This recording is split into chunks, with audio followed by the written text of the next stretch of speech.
Son 3 minutos de cuadro. Sí, bueno, y hay muchos invitados, así que vamos a empezar con el tema de inicio, que preparamos con tanto amor y cariño, que es un tema que ya muchos lo han escuchado, el tema de New York, New York, que le pedimos permiso a Frank Sinatra, vamos por teléfono. Bueno, a ver, hay curas que convierten 100.000 pesos en $100.000, anillos de plástico de rol. Yo no voy a poder hablar con Frank Sinatra. Vamos. Así que bueno, empezamos con el tema de inicio y después hago la presentación general.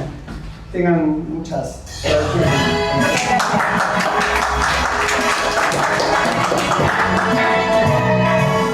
Vamos a empezar. Gracias por venir. Comienza un viaje hoy aquí y ustedes serán invitados de honor y aquí vivirán tal vez un domingo especial en la fundación. Cuentos, poesías, mucho más, algo de amor, quizá un poco de humor. Vamos a partir, pronto volverán al mundo real, pero ahora gocen, sueñen que debemos volar y disfrutar todos juntos de un día muy especial. Bienvenidos a un vuelo sin igual.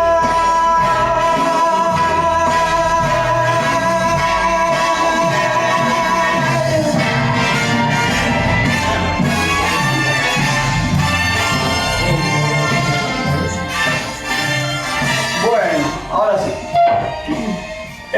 Para los que vienen por primera vez, que creo que son todos, no. Les cuento que en esta temporada los integrantes son los mismos de siempre y los voy a nombrar: Mónica Robert, Cristina Torralba, Jorge Egler, Sergio Katz, Gabriel Rodríguez y quien les habla. Sergio hoy no está porque está haciendo su show de tango en la Biblioteca Rivadavia, así que estará ausente. Y hoy tenemos el honor de que nos acompañen las narradoras Dorita Stefanov, vamos todavía, y Marta Fittipaldi. Renuevo la invitación a aquellos que quieren contar un cuento por primera vez, o aquellos narradores que quieren contar un cuento como invitados. Renuevo la invitación que ya he hecho en varias oportunidades. Para los que no son narradores, narrar es algo bellísimo, llena el alma, es como cantar, pero con O. Cantar es con bueno, y los que quieran se comunican conmigo, que mi teléfono es público, y charlamos lo que van a hacer. Les queda septiembre, octubre, noviembre, 3. Así que, si quieren, aprovechenlo. Y por último, a pedido del público, porque ella quería volver, porque nosotros queríamos que vuelva, va a estar otra vez, la primera vez que repetimos el cantante, que siempre venimos con cantantes de lujo. Hoy va a estar Sandra Saboya, para mí una de las mejores cantantes del mundo. Y sus alrededores. Dije para mí. Bueno, y hoy vamos a contar la historia del choclo. O sea, vamos a hacer el choclo. Yo lo hiervo, ella le pone manteca y lo sacamos 10 lucas. Tampoco está. No, el choclo es una historia en la que hay malevos, arrabal, suburbio y muchísima inflación. Bueno, brevemente les digo lo que vamos a hacer hoy, que es lo de siempre, una reseña de Ezequiel Martínez Estrada. Vamos a contar cuentos, por supuesto, para eso estamos, poesía humorística, que siempre incluimos, la sección de dónde provienen los dichos. Siempre vamos cambiando lo que vamos haciendo cada uno. Y por último, un cuento con metáfora o reflexión, y por supuesto la sección que acabo de decir, te cuento un tango. Bueno, ya un pantallazo general de lo mal que la van a pasar. Empezamos con el presidente, que va a ser la reseña de Ezequiel Martínez Estrada.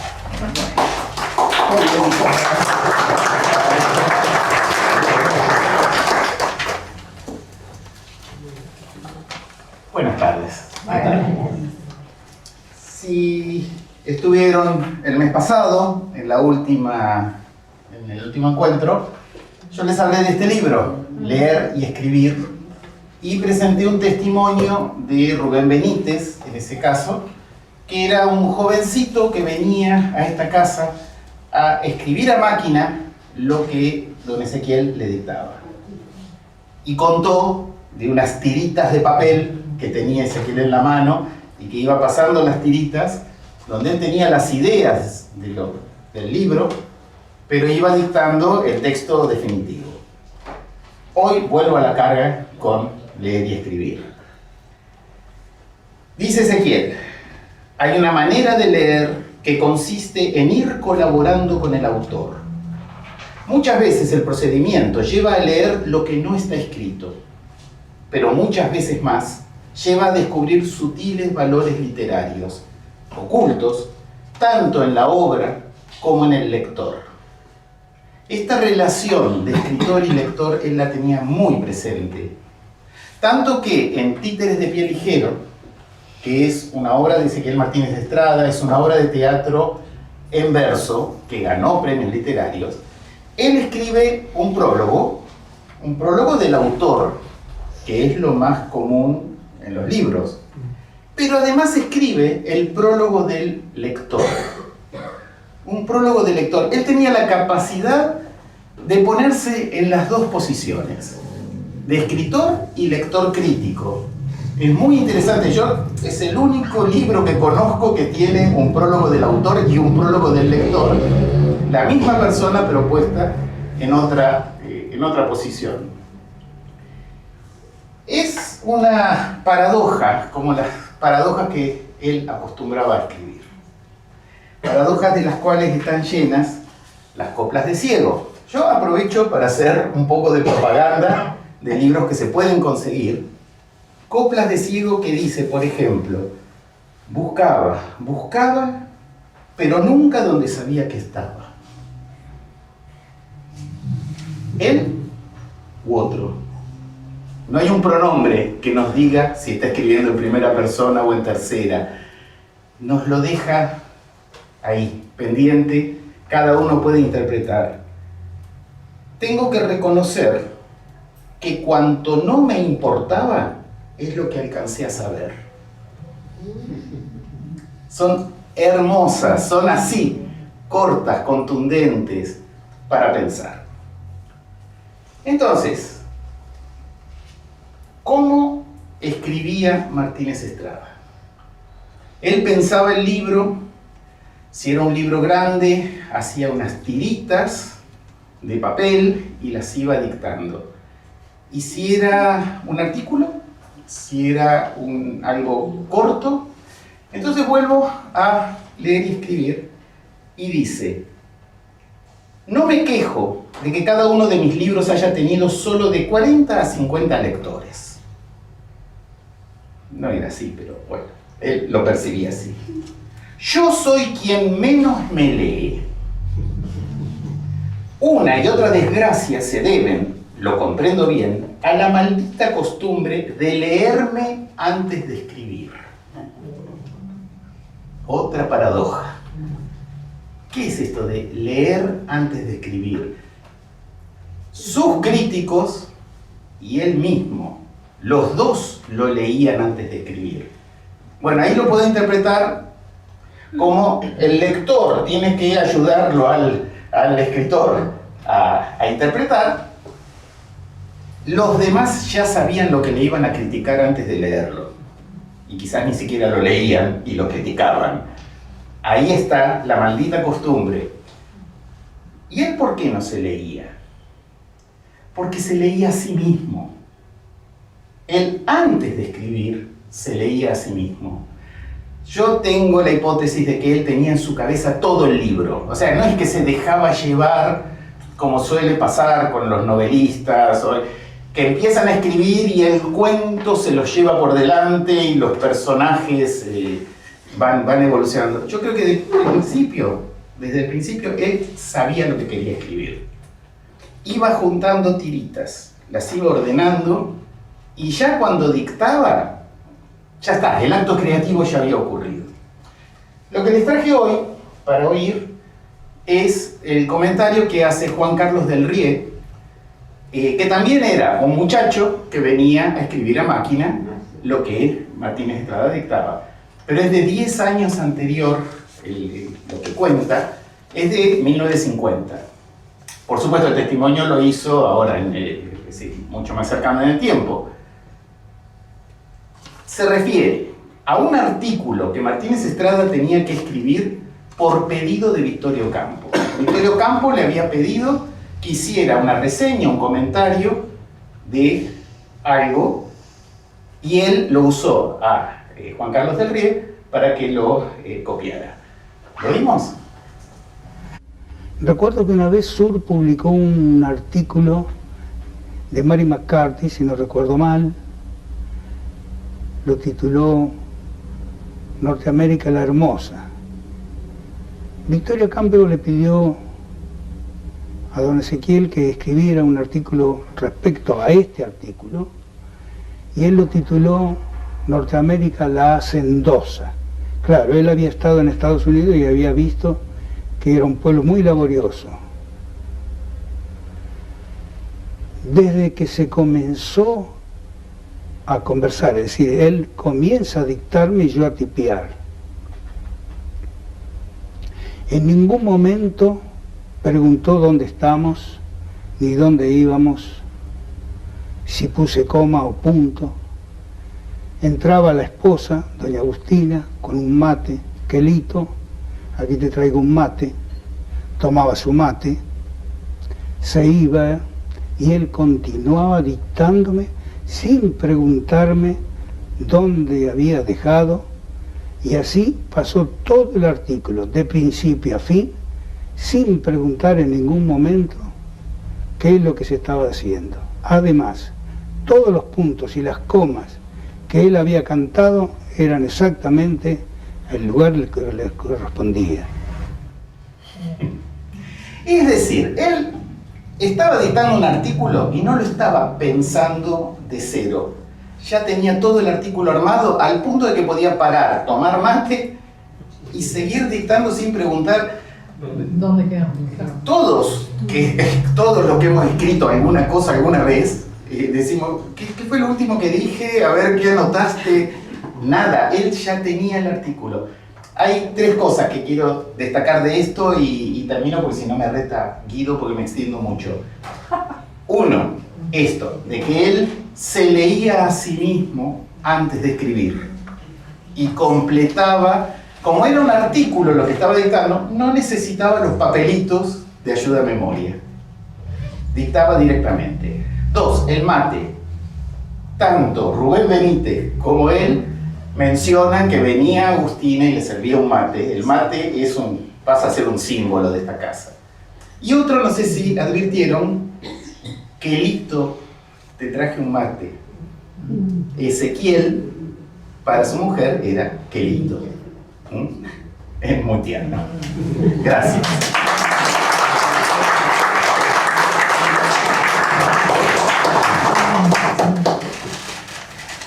Buenas tardes. Buenas tardes.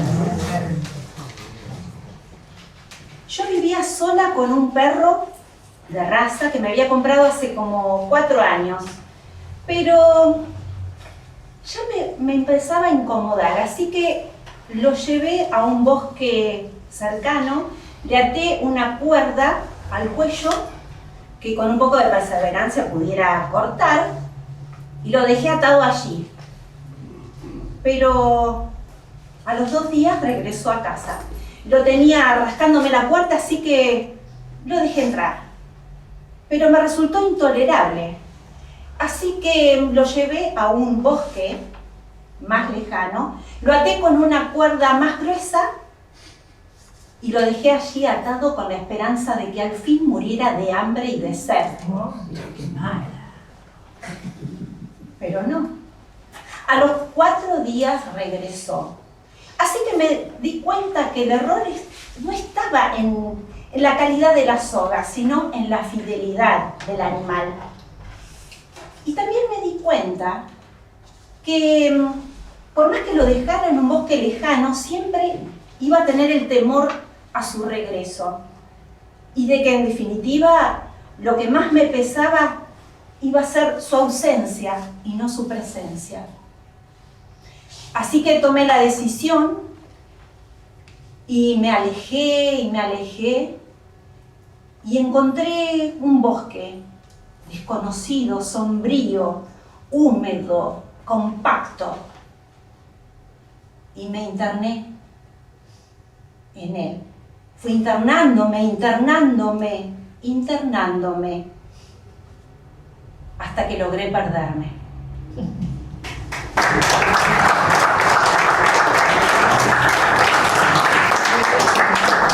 Historia sin retorno número 2 de Mario Lebrero.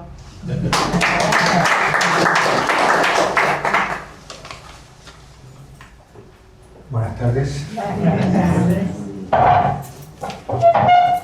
El señor López no se consideraba un hombre supersticioso. Más bien, creía que era un hombre precavido, porque cada vez que salía de su casa o entraba o salía de algún lugar, siempre apoyaba primero su pie derecho. El señor López en su casa tenía elefantes en miniatura con la trompa hacia arriba doblada y le ponía un billete enrollado para la buena fortuna. Eso sí, lo ponía siempre mirando hacia la ventana. El señor López no tenía espejos en su casa. El solo hecho de pensar que se podían romper y traerle 7 años de mala suerte le agarraba escalofrío. El señor López regalaba la ropa vieja, rota, porque decía que la miseria atraía más miseria. Y si iba a un restaurante y pedía la sal, no lo tomaba de la mano del que se lo alcanzaba, le pedía que lo pusiera en la mesa. Y si se llegaba a desparramar un poco de sal, tomaba un puñadito y lo arrojaba sobre su hombro izquierdo hacia atrás sin mirar a dónde caía. Y el señor López, cuando cumplía años, soplaba las velitas y pedía 3 deseos, no los revelaba para que se le cumplieran. Y si le regalaban pañuelos, daba una moneda. No se reía los viernes para no llorar sábado y domingo. Lo que pasa es que el señor López era muy, pero muy precavido. Esa mañana se levantó para ir a trabajar y de pronto descubrió que era martes 13. Día complicado si los hay. Pero bueno, y para colmo llovía torrencialmente. Tomó su paraguas, salió, cerró con llave la puerta y guardó en una bolsa de plástico su llavero de pata de conejo junto a unas hojas de ruda macho, trébol de 4 hojas, 7 boletos capicúa y una cinta roja. Todo eso lo metió dentro del bolsillo del saco y salió. Usted sabe que a pesar de que llovía torrencialmente, el señor López no abrió el paraguas hasta no estar lejos de los techos. Y caminó con los dedos cruzados. Desesperado. Y cuando faltaban unas 2 cuadras para llegar a la oficina, de pronto, no saben de dónde, salió un gato negro mojado hasta los huevos. El señor López trató de esquivarlo, perdió el equilibrio y trató de aferrarse a lo primero que encontrara. Cuando se aferró, se puso contento porque era madera, y la madera le ayudaba a prevenir todos esos males que dicen por todo esto, por el día martes 13, el gato. Pero la alegría le duró poco. Al comprobar que se había aferrado a una escalera de madera abierta de par en par en la vereda y por la que había pasado por debajo. Oh. Entonces, él tuvo un momento de duda y dijo, no voy a trabajar, me vuelvo a casa. Martes 13, se me cruzó un gato negro y pasé por debajo de una escalera. Lo único que me puede salvar es un baño de inmersión con agua bendita. Eso puede calmarme todo. Y dio vuelta rápidamente y se chocó con Amanda, que venía de frente esquivando los charcos que había dejado la lluvia. Y cayó envuelto en un loco abrazo. Lo último que pudo ver el señor López, antes de pegar la cabeza contra el piso y desmayarse, fueron dos ojos grandes, redondos y azules que lo miraban desesperadamente. Despertó 2 horas después en la cama de un hospital. Y cuando abrió los ojos, lo primero que vio fue una mirada dulce y tierna de Amanda, que le preguntaba, ¿está usted bien? ¿Pueden creer? 3 meses después se casaron enamoradísimos y fueron felices y comieron perdices a pesar de los malos augurios del martes 13, del gato negro, de haber pasado por debajo de la escalera. Eso sí, el señor López compró espejos para la casa.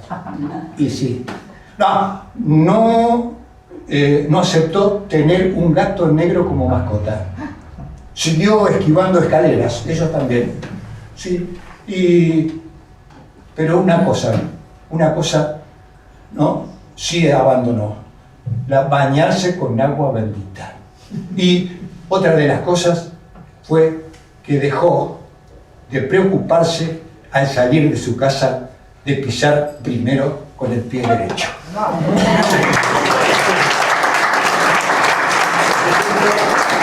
La cuestión de suerte es de Liliana Cineto.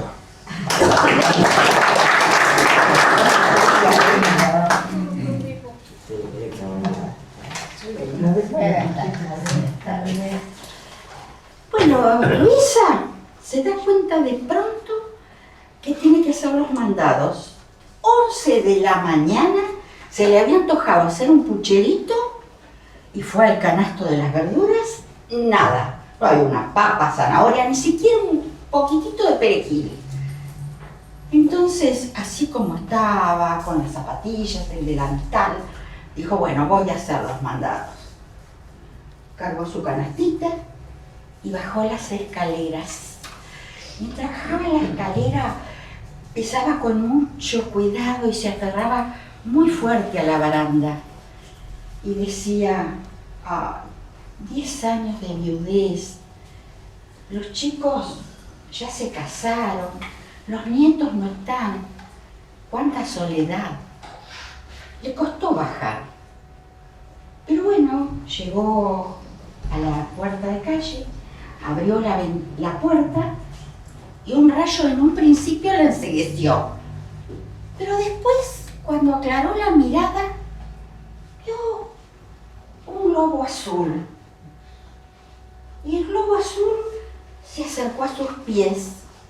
¡Ay!, dijo Luisa, ¿alguno ha perdido algún nene que se le escapó? Miró para un lado, miró para el otro, miraba para arriba, gritaba, ¿alguno se le escapó este globo azul? Nada, mutis. Pero en eso, ve cruzar de la vereda de enfrente un señor canoso, con pantalón marrón, una camisa blanca impecable, chaleco gris, que se acercó a ella y le dice, abuela, ¿ese globo azul es suyo? No. Entonces se lo llevo a mis nietos. Lo agarró del hilo, dio media vuelta y desapareció. Luisa se volvió a la casa. Cuando llegó arriba se dio cuenta, ¡ay! No hice los mandados, voy a volver. Volvió y ya bajó un poco más Más liviana esa escalera, no pesaban tanto los escalones. Otra vez el mismo ritual, abre la puerta, el globo azul que la estaba esperando. Y otra vez el globo azul a sus pies. Ella caminaba y como caminaba, el globo la seguía. Y otra vez el señor Canoso que cruza la calle. El señor Canoso de pantalón marrón, camisa blanca impecable y chaleco gris. Abuela, ¿ese globo azul es suyo? No. Entonces se lo llevo a mis nietos. Vuelta otra vez a cargar con el globo, pega media vuelta y desaparece. Luisa subió esas escaleras. Ya dijo, ay, bueno, hoy es tarde para volver a los mandados. Mañana en la mañana temprano. Y al día siguiente se miró en el espejo, se peinó linda, se puso su vestido nuevo, unos lindos zapatos. Esa noche no había dormido muy bien, estaba, no sé, medio molestita, pero bajó las escaleras como flotando. Ya casi les digo que no se sostenía de la baranda. Así que llega otra vez a la puerta de calle y otra vez ese globo azul esperándola. Así que se fue caminando hasta la esquina. El globo azul la iba siguiendo. Y cuando llega a la esquina volvió a ver al señor Canoso, de pantalón marrón, camisa blanca y chaleco gris. Pero esta vez este señor no le preguntó a ella qué pasaba, sino se agachó y le dijo al globo, globo azul, ¿esa abuela es suya? No, le contestó el globo. Entonces se la llevó a mis nietos. Y tomándose los tres de la mano, pegaron media vuelta y salieron caminando.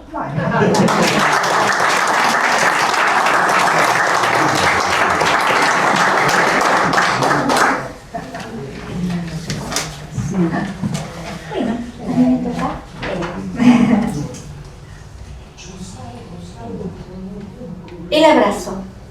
El abrazo debería ser recetado por los médicos, pues hay un poder curativo en el abrazo y aún no lo conocemos.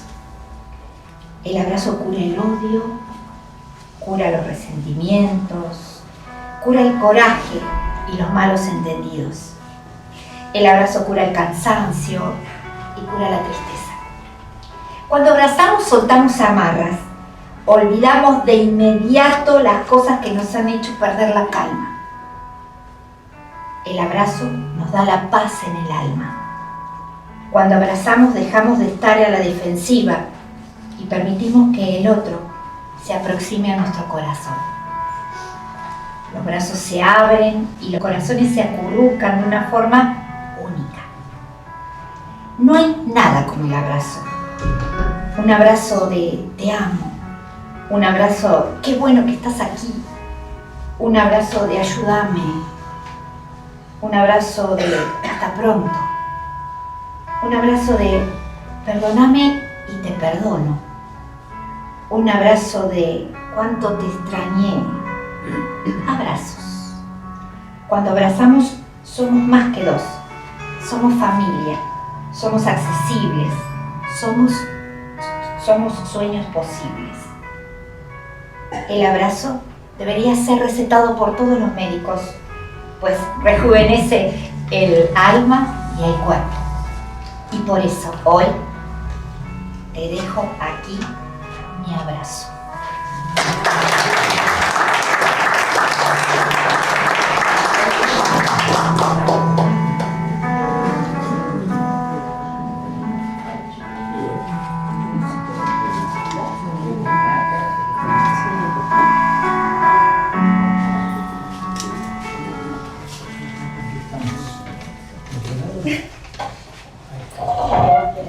Bueno, Moni, llegó el momento de los dichos, así que vamos a tomar el toro por las astas. Eso es fácil, porque sería como enfrentar los problemas sin rodeos. Pero cuando decimos esto ya nos empezamos a meter en el tema de las corridas de toros. Claro, por ejemplo, tomarse el olivo. Claro, tomarse viene de ir o dirigirse. El tomarse el olivo, en una época los toreros, cuando se la veían mal en el ruedo, disparaban porque eran muy valientes, pero también sabían cuidarse. Bueno, porque ellos siempre decían que torero que huye sirve para otra toreada. Bueno, no, corrían y se metían detrás de unas maderas. ¿Y de qué eran las maderas? De olivo, por eso tomarse el olivo. Perfecto. Y de ahí derivaron, por ejemplo, tomarse el lazo, tomarse el palo, ¿no? También de las corridas proviene el término en volante. Claro. Vos sabés que en una época a los toros en la punta de los cuernos les ponían como unas bolas para que no lastimen a los toreros. Eso a la gente le aburría, entonces por eso decían que eran un embole. Mira, y ese término, ¿y la chapa? ¿De dónde viene? No, la chapa es tuya. Ah, yo les doy la chapa. Bueno, la chapa es que esa misma expresión se usó a principios de 1900 en teatro. Y se decía que cuando a un actor le tocaba un papel con muy poca acción, muy poco tiempo en escena, que después también se tomó en el cine, era un papel embolado. Y de ahí proviene el término bolo, que se usa en cine, bolo menor, bolo mayor, que es la cantidad de tiempo que el actor o cantante en óperas está en escena. Y de ahí también viene la paga. El bolo mayor generalmente tiene más tiempo en escena, diálogos, claro, exacto. Y el bolo menor puede o no, pero si es un diálogo... Solamente puede hacer breve. una sonrisita sin nada más. Bueno, Es lo que quieres. y esos son los dichos por hoy. Bueno, espero que a nosotros nos paguen el bolo mayor.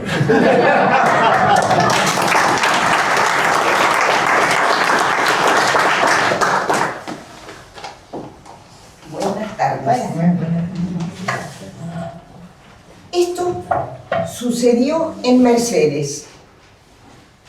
Pablo entró a robar al negocio de magia del viejo Caracoche. Llevaba un revólver de juguete y ni vio el cartel que estaba en la puerta que decía: se necesita ayudante joven. El viejo Caracoche, pensando que Pablo venía por el aviso, sale a recibirlo, sale de atrás del mostrador. Pasa, pibe, ¿qué querés? Dame la plata. Dame toda la plata. Y si haces algo raro, te quemo. Tartamudeaba porque en el barrio, en el pueblo, se decía que el viejo Caracoche era medio mago en serio y había hecho desaparecer cosas. También se decía que era muy rico. Caracoche: tranquilo, pibe, tranquilo, no voy a hacer nada raro. ¿Qué querés? ¿Qué necesitas? La plata, toda la plata, abrí la caja. Para. Mira, podemos hacer dos cosas. Una, yo te dejo 2 horas acá en el local, vos te llevas toda la plata que encuentres. Si querés, trucos, las hojas que se atan solas, las pelotas de colores, lo que esté en vidriera, lo que quiera. Ansioso Pablo, pero sin bajar la pistola, que era de juguete. Y la segunda, y le señala con la cabeza el cartel que estaba en la puerta: que trabajes acá conmigo. Te ofrezco 35 australes por mes y el almuerzo, y tu trabajo consistiría en repartir unos folletos en el centro de Mercedes para ver si repunta un poco el negocio. Pablo tenía 15 años. A los 9 había dejado la escuela. Había nacido, era el hijo bastardo de una familia paterna que lo abandonó. Y cuando murió su abuela, él muy chico, empezó a vivir en la calle. Él había visto el cartel, pero no sabía leer de corrido. Y como tampoco era bueno para los números, se quedó pensando en la propuesta que le había hecho el viejo Caracoche. El viejo lo ayudó. Le dice: mira, yo me voy adentro, te voy a preparar una chocolatada. Vos pensalo tranquilo. Si cuando vuelvo vos estás acá, te quedás a trabajar conmigo. Y si te fuiste y me robaste todo, mala suerte para vos y para mí. El viejo se fue para adentro. Ese verano, Pablo repartió cualquier cantidad de folletos por el centro. El negocio fue prosperando y lentamente el viejo Caracoche se fue convirtiendo en un padre, en un abuelo muy presente para Pablo. Charlaban largas tardes de charla. El viejo le fue enseñando el oficio de la magia. Eran los dos de boca. Fue pasando el tiempo y Pablo se fue haciendo más profesional de la magia. Cuando el viejo Caracoche muere, la tarde que el viejo muere, ya no existían los australes. Había un peso que valía lo mismo que el dólar. Pablo lloró junto al cajón. La gente de Mercedes, que no sabía la historia, pensaba que era el hijo o el nieto verdadero.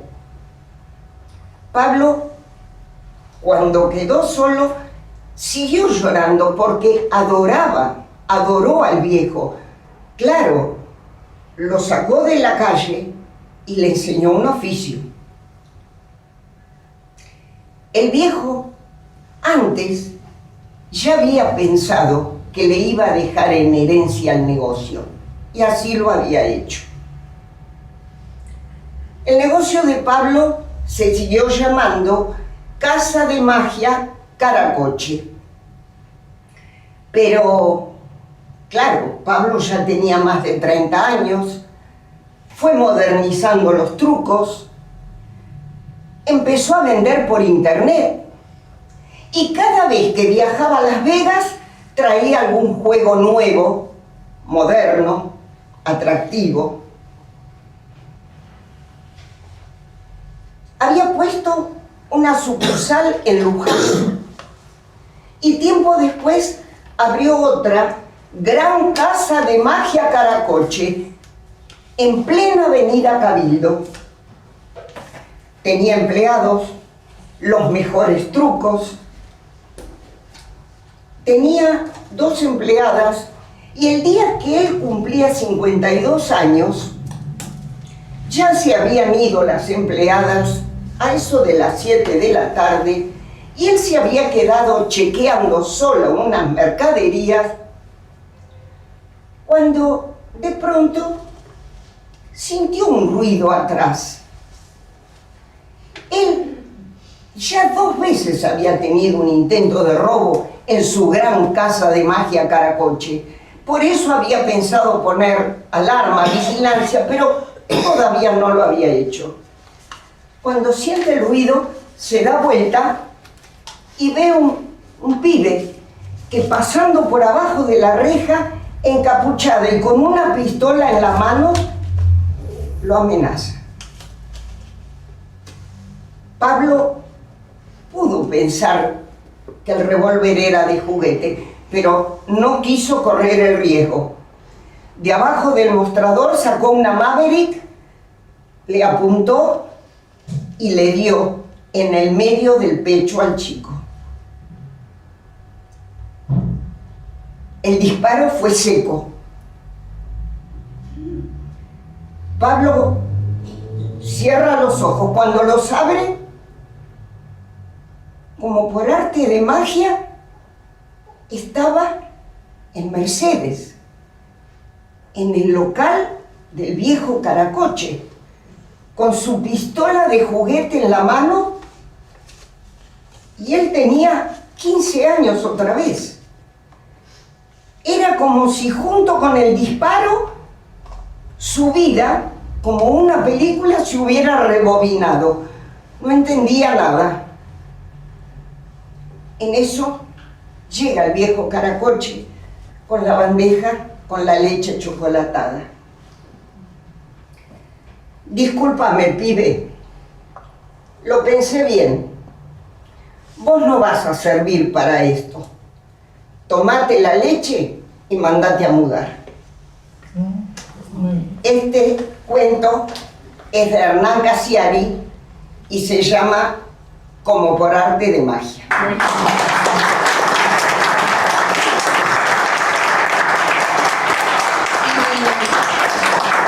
El mismo Hernán Cassiari dijo que es a modo de homenaje al brujo postergado de Jorge Luis Borges.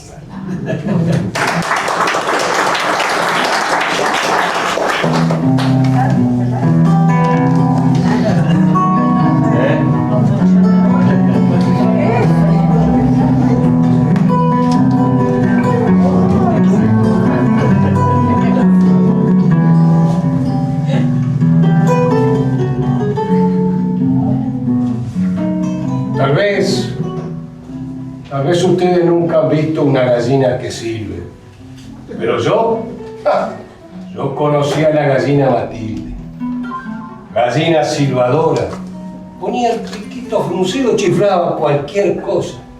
Matilde, gallina hacendosa, si hasta ponía huevos cocidos. Me parece verla con las alas en el bolsillo, con las plumas del flequillo, la cresta resplandeciente, despeinada, casi rea. No era ni linda ni fea, pero en su rango sabía afinar y se chiflaba unos tangos que daban ganas de bailar. Si alguien nombraba el puchero o hablaba del escabeche, silbando el arroz con leche, se hacía la desentendida. Matilde, querida, plumífero de mala suerte, quedó viuda de repente, todo por culpa de una olla que una tarde se llevó a su marido, en esa ocasión hervido con medio kilo de cebolla. Quedó sola, con 6 pollos, y la tuvo que apechugar. Toda vez, para poder vestirlo, compraba pilchas de sal, vendió un ala para acercarlo, puso huevos para afuera. Y aunque vieja y clueca, con varices y medio chueca en un esfuerzo machazo, trabajó con 3 payasos de gallina turleca. Sus hijos fueron de ley. Uno murió en un entrevero, pero para serle sincero, de puro chiquilín. Una tardecita, creyendo que era calecita, se metió en un espiedo. El más chico trabajó de despertador, pollo lindo y sonador, que cuando se quedó sin empleo, se metió de polizón en un cuento del patito feo.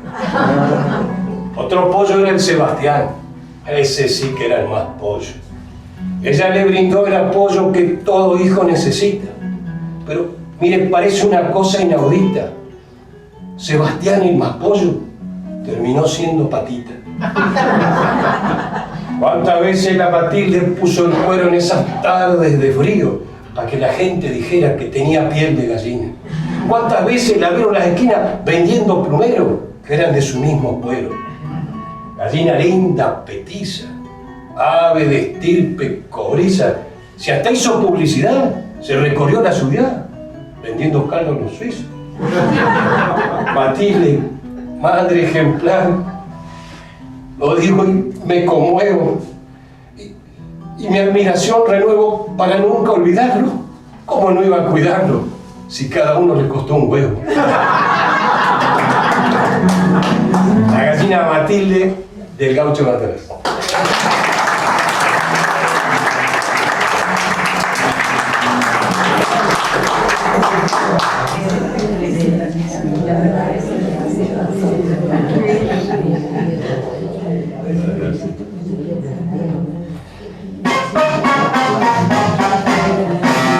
I touch your lips and let my sparks go flying. Those devil lips that know so well all lying. And though I see the danger still, flames grow higher.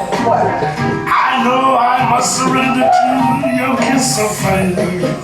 Just like you taught me yourself, so burning. Este tema que se está escuchando se llama Besos de Fuego y el que están escuchando es Luis Armstrong. Escucharon bien, es la música del choclo 40 años después. Resulta que después que la compusiera Ángel Villoldo, pero resulta que parece que dos norteamericanos tuvieron una inspiración repentina, así como que les entró la inspiración por el oído. Eran Lester Alien y Robert Hill.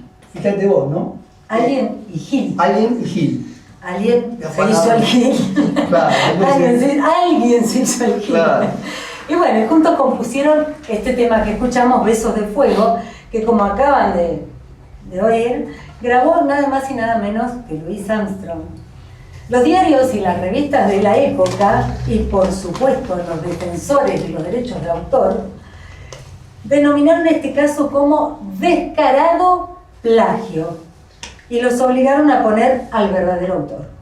Según José Govelo, que es un historiador de tango, que muchos acá lo conocen porque veo a Sentir, un tanguero ahí, un cantante de tango, si no existiera la comparsita, y yo agregaría si no existiera también Por una cabeza, que es un tango que ya pasó a ser internacional, el tango en choclo sería el tango por excelencia argentino. Ángel Villoldo compuso este tema en 1903 y lo inscribió en 1905. Fíjate. En 1905, claro. Pero hay quienes dicen que realmente se compuso esta melodía hacia 1898, mucho antes. Un violinista, ¿no? Un violinista de raza negra que incluso murió en la miseria, pobre, y hoy por hoy está muy olvidado. Su nombre es Casimiro Alcorta. Murió en la miseria, qué terrible, ¿no? Y era el que había... Bueno, en ese tiempo registrar la obra, el que registraba la obra era el autor. De hecho, hay una anécdota, ¿me acuerdo después del libreto? Sí, cómo no. Hay una anécdota de Canaro que a mí me gusta mucho. Francisco Canaro se decía, ¿se acuerdan del dicho ese? Tiene más plata que Canaro, que Gardel se lo gritó en una carrera de caballo para que él lo escuchara. Canaro tenía mucha plata, pero aparte se hablaba mucho de que Canaro, que fue quien creó Sadaic, inscribía los tangos que le llevaban. Los modificaba un poquito y los escribía. Y hay una anécdota que a mí me causa mucha gracia, que dice que Canaro iba caminando con un amigo por una callecita de Buenos Aires y escucha de un balcón una melodía tocada por un piano. Y dice, los frenos. Maestro, ¿ese tango es suyo? Todavía no. Una anécdota que a mí me gusta mucho porque se hablaba mucho que en Canaro 400 más o menos temas registrados, poco mucho. Bueno, seguimos. Volviendo al choclo. Fue el mismo Villoldo quien puso la primera letra, una letra que hacía referencia justamente al alimento. Años más tarde su escritura la disputaron dos autores. Uno de ellos el bahiense Carlos Marambio Catán, a pedido de su hermana, de la hermana de Villoldo, perdón, heredera en ese momento de los derechos. 25 años después le solicitó que le pusiera letra a Marambio Catán, el bahiense, Y así nació la primera versión del tango, que mucha gente no conoce, y ahora van a conocer la primera estrofa por una cantante, como les decía, excepcional, a capela. Te pone la vara tan alta que después hay unas expectativas que ya no sé. Bueno, la primera letra, entonces, que no es esta en inglés. Que no es, claro, no, es otra. Dice así: vieja milonga que en mis horas de tristeza traes a mi mente tu recuerdo cariñoso, y encadenándome a tus notas dulcemente, siento que el alma se me encoge poco a poco. Recuerdo triste que un pasado que en mi vida... A ver, espera que cambie de hoja. Recuerdo triste de un pasado que en mi vida dejó una página de sangre escrita a mano y que has llevado como cruz de mi martirio, aunque mi carga infame me llene de dolor.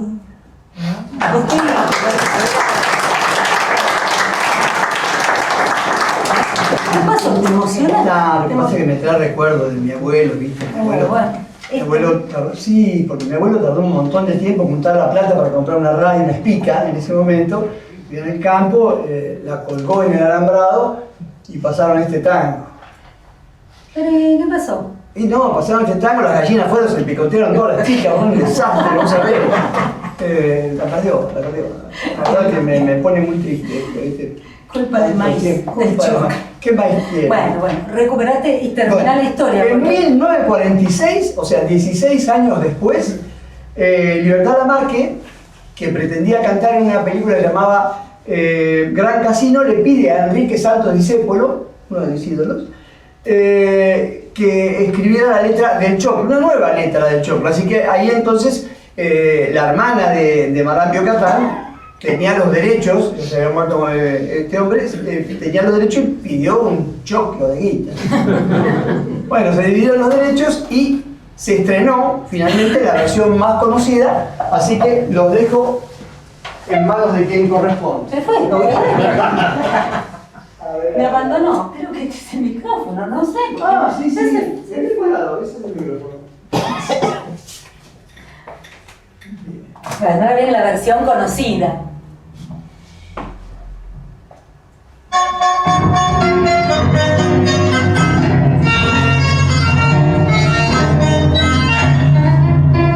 Con este tango es mi compadrito, batíamos a la ambición de mi suburbio. Con este tango nació el tango y como un grito salió del sórdido barrial cruzando el cielo con puro extraño de un amor hecho cadencia que abrió caminos sin más fe que su esperanza, mezcla de rabia y de dolor, de fe, de ausencia, llorando en inocencia de un ritmo juguetón. Por tu milagro de notas agoreras nacieron sin pensarlo las paicas y las gretas, y una los charcos que allengue en las caderas, y una ansia fiera en la manera de querer. Al evocarte, tango querido, siento que tiembla en la baldosa de un bailongo y oigo el rezongo de mi pasado. Hoy que no tengo más a mi madre, siento que llega en punta de pie para besarme cuando tu canto nació el son de un bandoneón. Calencan fanfas sensual mar con tu bandera y en un verno mezcló París con Puente Alsina. Fuiste compadre del gavión y de la mina y hasta comadre del bacán y la pebeta. Por vos, Ruyeta, Cana, Río, Misiadura se hicieron voces al nacer con tu destino. Misa de falda que nos tajo y cuchillo que ardió en los conventillos y ardió en mi corazón. Misa de falda que nos tajo y cuchillo que ardió en los conventillos y ardió en mi corazón.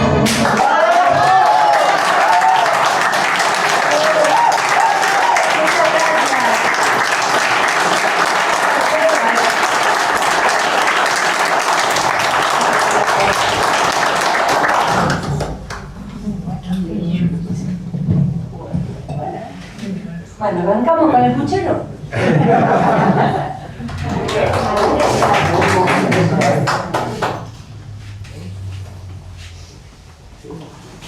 La primera onda que tuve me la hizo mi tío Eugenio. Pasamos horas y horas mirando los árboles del barrio hasta que encontramos la horqueta perfecta. Una vez que la divisamos, él me hizo pie y yo alcancé la primera rama y la otra y corté la que tenía el tesoro.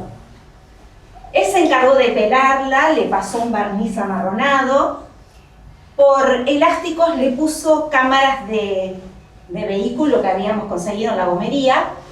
Mi viejo le hizo los amarres con un alambre de cobre y para sujetar el proyectil, mi tío me hizo prometer que no iba a decir nada. Le había cortado la lengua a uno de los zapatos preferidos de mi papá. Menos mal que eran los de la adolescencia. Así que fueron días maravillosos, los más lindos de mi infancia.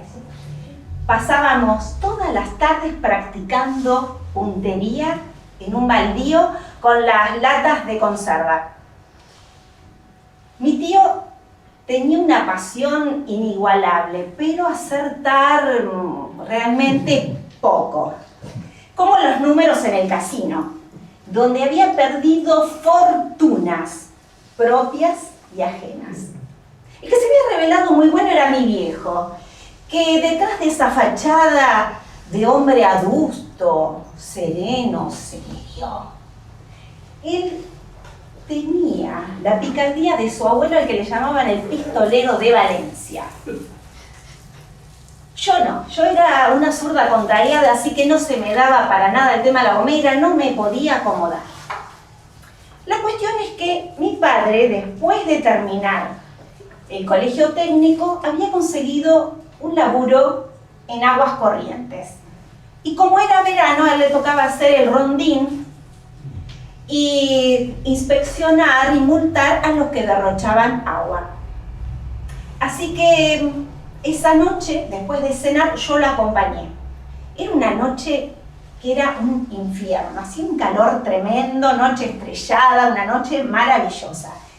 Nos fuimos caminando derechito para el barrio de los Chalets. Ahí donde la gente tenía piscinas de 25 metros, mandaba a lavar el auto, la vereda, el frente, con el agua corriente que no tenían los necesitados, los que no tenían plata para pagar un tanque de reserva o un motor eléctrico. Mi viejo tenía la particularidad de tocar el timbre y derivar en citas poéticas. Es cierto que también hacía un poco de demagogia. Él, por ejemplo, ponía en labios de San Martín o en la pluma de Sarmiento cosas que yo jamás había visto en el colegio. Mi viejo tenía una táctica para pegarte directamente en el hígado y llegarte al corazón.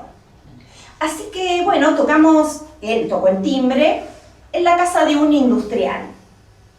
Salió el industrial y mi viejo, sin mediar saludo, señaló a un árbol frondoso que tapaba todo el frente del potrero al lado de la mansión. Detrás del industrial se escuchaban chapuzones, obviamente una pileta que tenía un montón de faroles, risas de mujeres, de tipos, brindis y música del trío Los Panchos.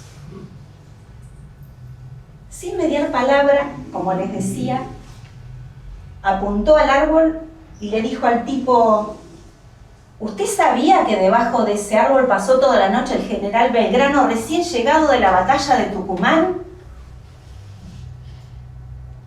El tipo revolvió los ojos, miró el árbol, miró a mi viejo y le dijo: ¿y a mí qué carajo me importa? Y nos cerró la puerta en las narices. Mi viejo, así, implacable, me acarició la cabeza se limpió un poquito los zapatos, el polvo de los zapatos, y volvió a tocar el timbre. Y ahí volvió a salir el industrial, pero esta vez con la mano en el bolsillo. Y contaba unos billetes marrones, nuevitos. Y le dice a mi viejo, che, ¿por qué no te vas y le compras un helado a la piba? A mí se me hizo agua a la boca. Realmente, con lo que había sacado teníamos como para medio kilo de helado, de chocolate, de frutilla de americana. Pero a mi viejo se le ocurrió volver de nuevo a señalar el árbol frondoso. Y le dijo al tipo, ¿sabe qué?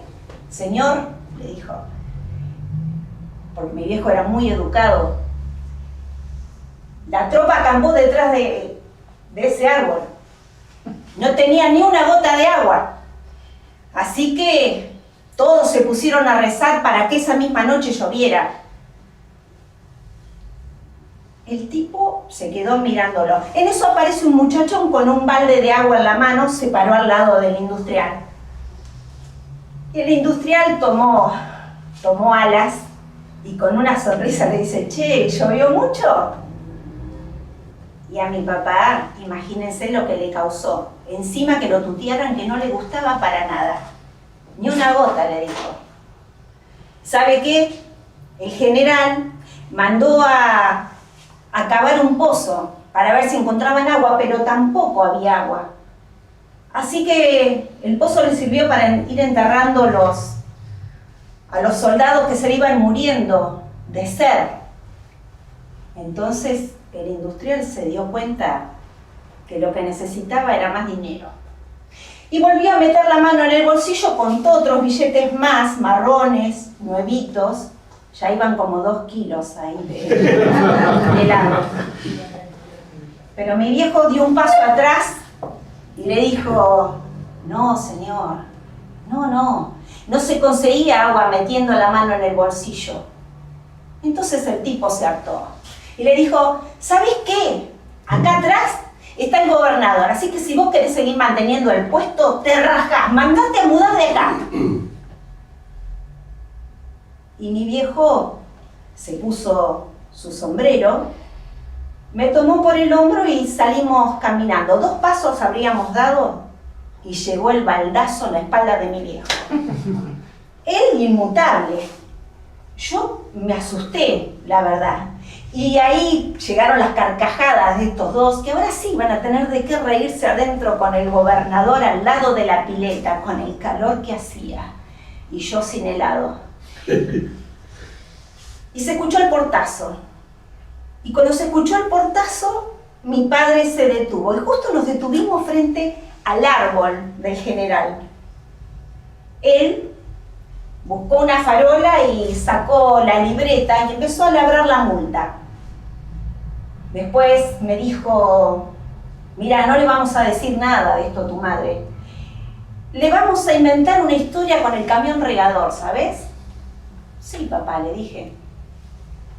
Él miró el árbol, volvió a mirarlo y me preguntó, ¿trajiste la gomera?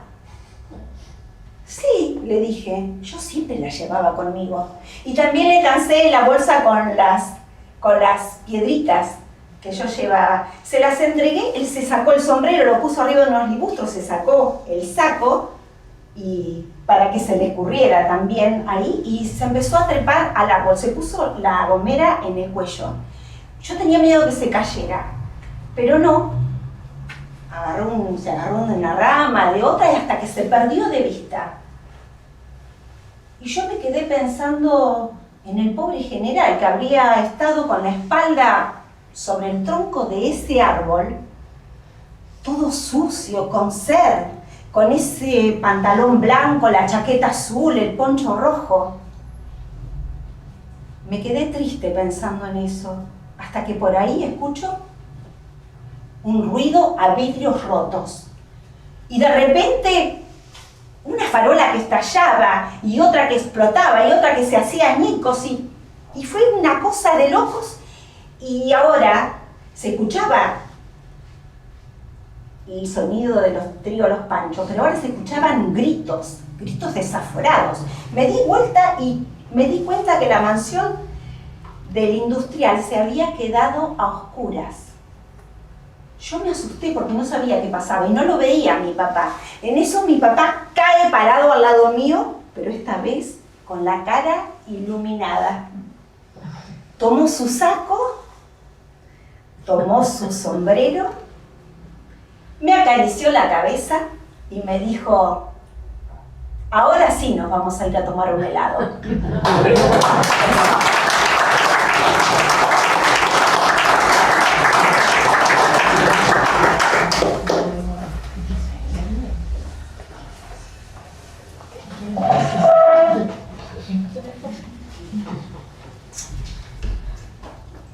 El hombre subió al colectivo.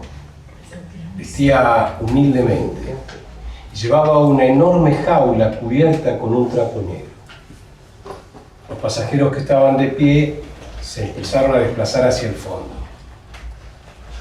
Algunos cruzaron miradas de aprobación, porque el amor a una mascota con quien se va a compartir la vida, inclusive sabiendo que siempre la comida será escasa, despierta empatía.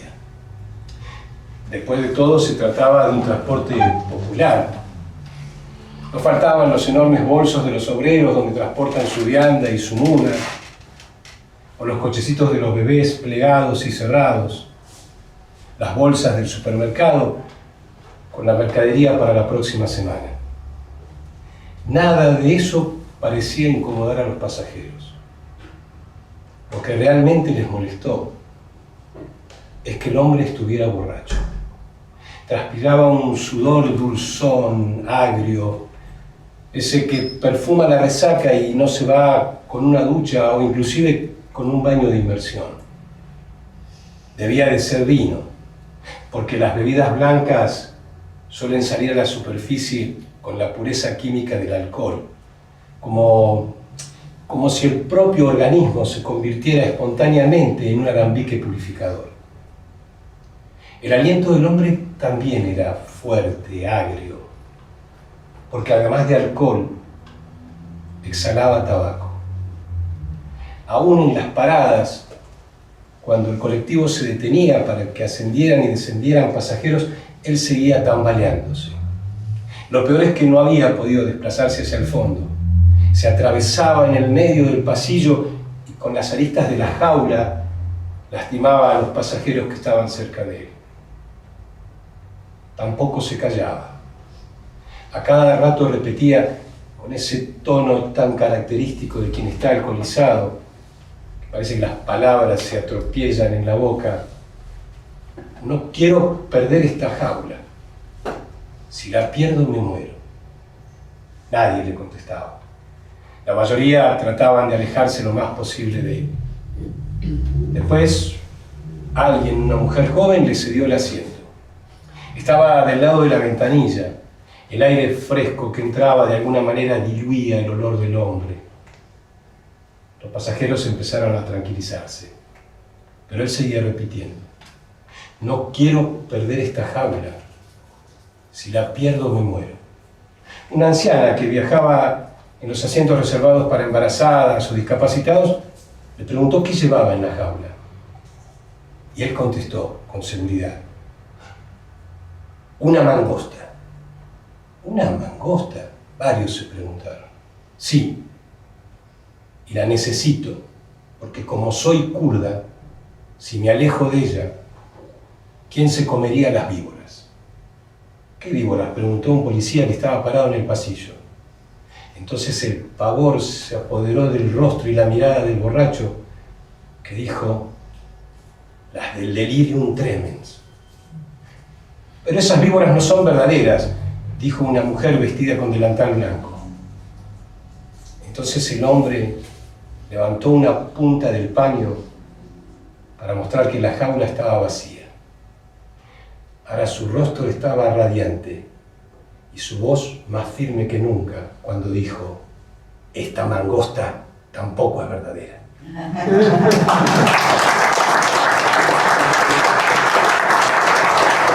El libro Blackout de María Moreno, es el inicio del libro.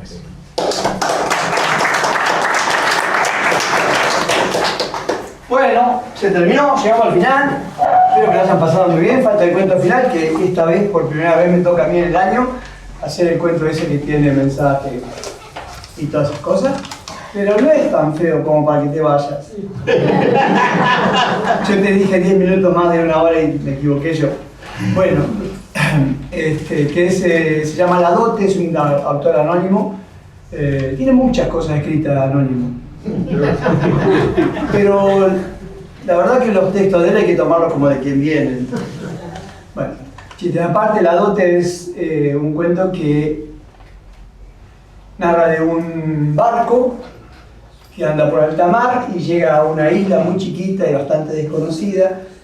Generalmente paraban estos barcos para descartar cosas y nutrirse de alimentos y todo eso. Los marineros que habían estado mucho tiempo en alta mar, después de hacer su trabajo, que duraba más o menos 4 o 5 horas, se iban derecho al cabaret a emborracharse de sexo y pasarse de alcohol o al revés. Y así pasaba siempre, después de tanto tiempo en alta mar, ese era el trabajo. Estos dos amigos se habían retrasado, eran muy amigos, uno era más grande que el otro, un marinero viejo y el otro más joven, y se habían retrasado y van hacia el cabaret como iban todos, y pasan por un puente de madera. Uno de ellos, el más joven, ve a la orilla del río que había un montón de mujeres lavando ropa. Lo frena el otro y dice: mirá esa chica. Dice: ¿cuál? Hay un montón. La de camisa blanca y pollera beige. Y dice: ¿qué pasa? Dice: es bellísima.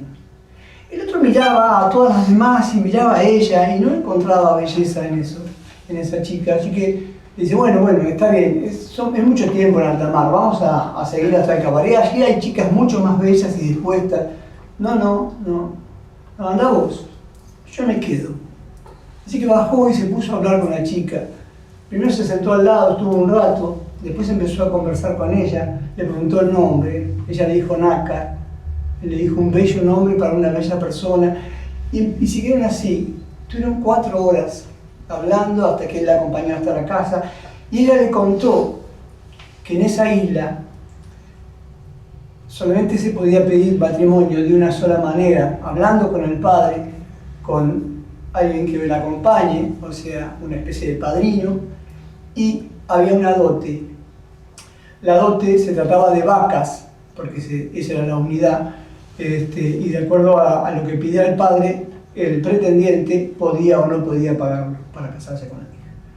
Así que sobre la nochecita este muchacho llegó al cabaret, empezó a verse, tuvo que acostumbrar los ojos a esa oscuridad, a ese humo que había ahí, y lo encontró al amigo sentado y con 2 chicas colgadas, una de cada brazo.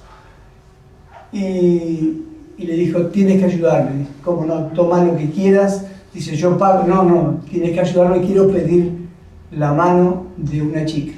¿De qué chica? De la que viste, de Nácar, la que estaba ahí lavando ropa. Yo entiendo que tu juventud y el estar tanto tiempo en alta mar, no, yo no te estoy pidiendo que me aconsejes, te estoy pidiendo que me ayudes. Quiero que seas el padrino, porque esa es la cuestión, la manera de hacerlo acá. Tienes que ir conmigo a pedir la mano de ella. Y ahí me van a pedir una dote. Finalmente lo convenció y el amigo no tuvo otro remedio que hacerlo, así que fue. Y ahí estaban los dos frente al padre y el que oficiaba de padrino, el amigo, le dijo: venimos a pedir la mano de su hija. Y dice: me parece muy bien, veo que son gente inteligente. Rubí no solo es la más bella de acá, sino que es joven, tiene 18 años, pero a pesar de eso es hacendosa. No es Rubí, me parece muy bien. Veo que valora la inteligencia de María. María es una persona muy inteligente, muy dispuesta, es una persona muy agradable. Pero yo por Rubí pedía 20 vacas, no, pero por María voy a pedirles 15 vacas. No, pero no es María, no es María. ¿Cómo? Es Nácar. No pudo disimular la sorpresa el papá. Nácar, dijo. Con Nácar se quiere casar. Hace muy bien, es una gran persona y aparte tiene la belleza escondida y a pesar de la edad que tiene, es muy dispuesta, muy ágil. Dice, por ella le voy a pedir 7 vacas. No, dice el pretendiente, dice, no, yo acepto, dice, pero no, lo de la dote, no abuses de la confianza de tu futuro suegro. 6 vacas, 5 cuanto mucho, pero menos no. No, yo quiero pagar 20 vacas, como la más bella de sus hijas. Pero hagámoslo rápido, dijo el padre. Hagámoslo rápido, el casamiento no quería correr ningún tipo de riesgo. Así que bueno, al día siguiente el marinero más grande, el amigo, se va en el barco y el otro se queda. Pasaron 5 años hasta que el barco volvió a encallar en ese puerto y el amigo lo primero que hizo es querer ver, antes de ir al cabaret, inclusive quería ver a su amigo, así que empezó a preguntar a un marinero que hace 5 años se casó con una chica, consiguió el dato y le dijeron que estaba sobre la colina, al pie, en la ladera, y ahí fue el caminando. Cuando estaba más o menos llegando, un poco antes, vio un montón de gente, mujeres y hombres que bajaban como hacia el pueblo, y en el medio iba una chica a la cual coreaban y saludaban y festejaban con túnica blanca, una ¿cómo se llama? Una coronita con flores, gracias. Una coronita con flores, iba sonriendo, una mujer bellísima. Y se queda admirado de esa chica y de toda la gente coreando y cantando alrededor. Llega a la casa de su amigo, golpea, se abrazan, se empiezan a contar cosas. ¿Cuándo encallaste? Fue esta mañana, te quise ver, ni bien terminé de trabajar en el puerto, te quería ver. Y finalmente viene la pregunta, ¿y qué es de tu vida? Estoy bien, estoy feliz acá. Dice, bueno, ¿y tu esposa? La tenés que haber visto, porque bajaba con un montón de gente. Llevaba una túnica blanca, una coronita con flores. Ah, pero no sabía que te había vuelto a casar. No, ella es Nácar, la que vos pediste la mano. Pero, amigo querido, yo la conocía a Nácar. Hace 5 años parecía mucho más grande de lo que es ahora. Y la verdad, no era bella, pero no era, pero es. ¿Y por qué? No sé, la dote. ¿Cómo es eso de la dote? Yo pagué por ella 20 vacas, como la más bella de sus hermanos. La traté como la más bella, como una mujer de 20 vacas. Vivió y se sintió como una mujer de 20 vacas. Tal vez sea por eso.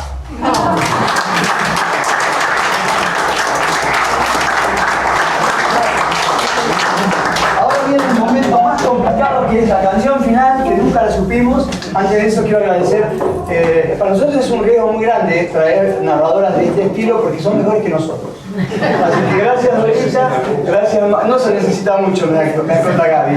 Así que vamos con el tema final, ya lo preparamos. Adelante.